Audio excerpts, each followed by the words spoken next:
was born in a farm family in the middle of the prairies, not far from Calgary, Alberta.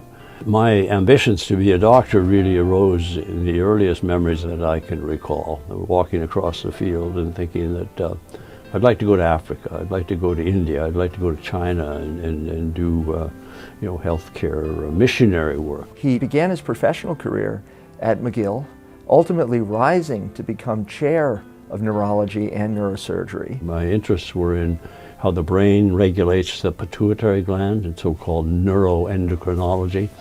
And McGill was a major strength in that area, with a lot of faculty who were working in that zone. After a very successful career there, he moved to become the chair of neurology at the Massachusetts General Hospital. The signal accomplishment of Joe Martin as the chairman of neurology at the Mass General Hospital over many years was to put together the renowned Huntington's Disease Center Without Walls. Dr. Martin had the vision to build the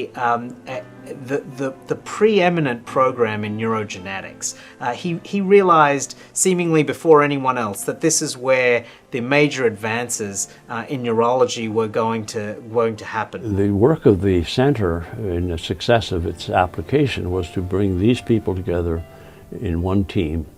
BU, MIT, Mass General, Harvard. It is through his vision that some remarkable scientists and clinicians under his guidance went on to make landmark after landmark discovery in genetics. The genes for Alzheimer's disease, Huntington's disease, motor neuron disease. And then later, he moved to become the dean of the University of California at San Francisco, where again he was remarkably successful, and went on to become chancellor of the UCSF health system. When I was a student at UCSF, I became aware of the work that he had done as chancellor to help expand the campus. And I think UCSF really became, during those years, a world-class institution for medical care and biomedical research. We were then very privileged to be able to recruit him back to Harvard Medical School.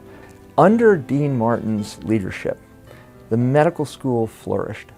It opened its most important building in 2003. He co-founded the Harvard Center for Neurodegeneration and Repair. It's now known as the Harvard Neurodiscovery Center. He initiated the Department of Systems Biology, one of the first in the country, clearly a visionary thinker about the future at the interface of biocomputation and biomedicine. Joe has done it all. He has been a premier leader, not just in his field of neuroscience, but way beyond that in biomedicine writ large.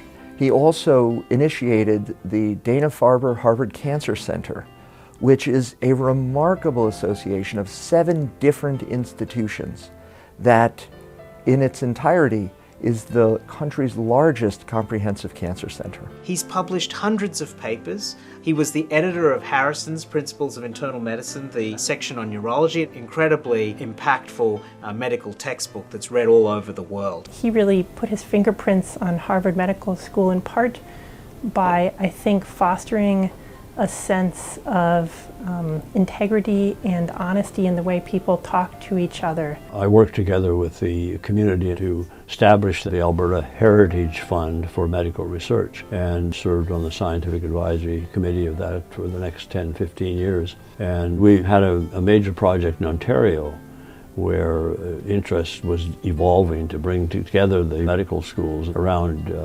brain research. Canada should be justly proud of this native son who has done so much to advance education, research, and understanding and treatment of neurologic disease. My wife, Rachel, she's been absolutely the treasure of my entire life. The one who not only was a mother to my wonderful 4 children, but her support and willingness to go along with all these zigs and zags that were part of our life was just critical to everything that I've been able to do. Canadian Medical Hall of Fame laureate, Dr. Joseph Martin.